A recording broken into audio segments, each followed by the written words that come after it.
যারা শহীদ হয়েছেন সারা দেশে, স্বৈরাচারকে বিদায় করার জন্য যারা নিজের জীবন উৎসর্গ করেছেন, রাষ্ট্রীয় যে সকল প্রতিষ্ঠান বিভিন্ন এলাকায়, সেটি থানা পর্যায়ে হোক, জেলা পর্যায়ে হোক, বিভাগ পর্যায়ে হোক, ঢাকা শহরে হোক, বিভিন্ন স্থানে এই শহীদদের নামে সেই প্রতিষ্ঠানগুলোর নামকরণ করার একটি প্রস্তাবনা আমাদের রয়েছে, ইচ্ছা আমাদের রয়েছে। বাংলাদেশ জাতীয়তাবাদী দল বিএনপি এক যুগেরও বেশি সময় ধরে বাংলাদেশের জনগণের যে দাবি, বাংলাদেশের জনগণের যে অধিকার ছিনতাই হয়ে গিয়েছিল স্বৈরাচারের দ্বারা, সেই দাবি প্রতিষ্ঠিত করার জন্য, জনগণের সেই অধিকারকে ফিরিয়ে আনার জন্য বাংলাদেশ জাতীয়তাবাদী দলের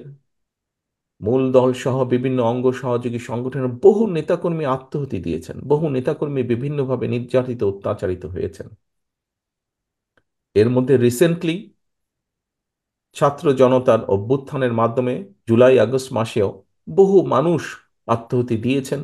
হতাহত হয়েছেন বিভিন্নভাবে। ভবিষ্যতে ইনশাল্লাহ জনগণের সমর্থন নিয়ে বিএনপি সরকার গঠনে সক্ষম হলে যারা শহীদ হয়েছেন সারা দেশে,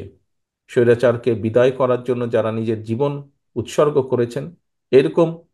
প্রতিটি মানুষের নামে বিভিন্ন এলাকায় রাষ্ট্রের যে প্রতিষ্ঠানগুলো তৈরি হবে, এই মানুষগুলো যাতে হারিয়ে না যায়, তাদের নাম যাতে হারিয়ে না যায়, সেজন্য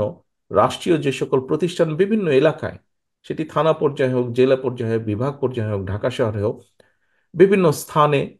এই শহীদদের নামে সেই প্রতিষ্ঠানগুলো নামকরণ করার একটি প্রস্তাবনা আমাদের রয়েছে, ইচ্ছা আমাদের রয়েছে। এবং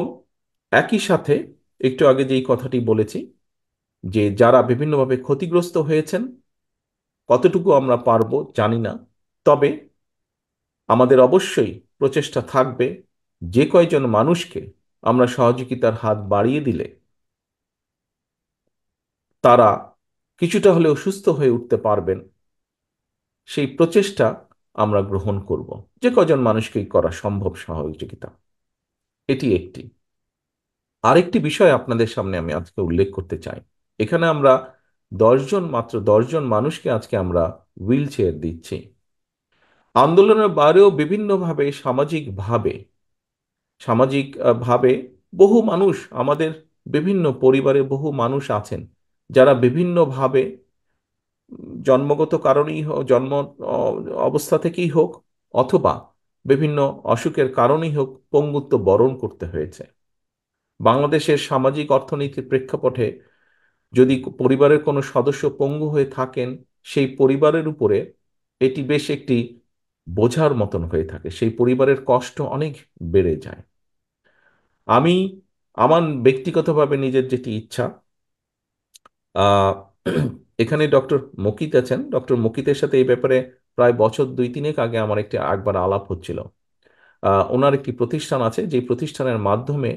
উনি চেষ্টা করেন যে এই ধরনের মানুষগুলোকে সহযোগিতা করার জন্য, যাতে করে তারা নিজেরা ইন্ডিপেন্ডেন্ট হতে পারে, নিজেরা চলাফেরা করতে পারে, যতটুকু সম্ভব আরেকজনের সহযোগিতা ছাড়া। বিএনপি ইনশাল্লাহ আগামীতে সরকার গঠনে সক্ষম হলে জনগণের সমর্থনে সরকারের পক্ষ থেকে আলাদাভাবে আমাদের একটি উদ্দেশ্য বা লক্ষ্য থাকবে, সমগ্র বাংলাদেশে সে যে পরিবারই সদস্য হোক, সচ্ছল হোক অসচ্ছল হোক, রাষ্ট্রের পক্ষ থেকে আমরা চেষ্টা করব যে সকল পরিবারে এরকম মানুষ আছে তাদের প্রতি সাহায্যের হাত বাড়িয়ে দেওয়া।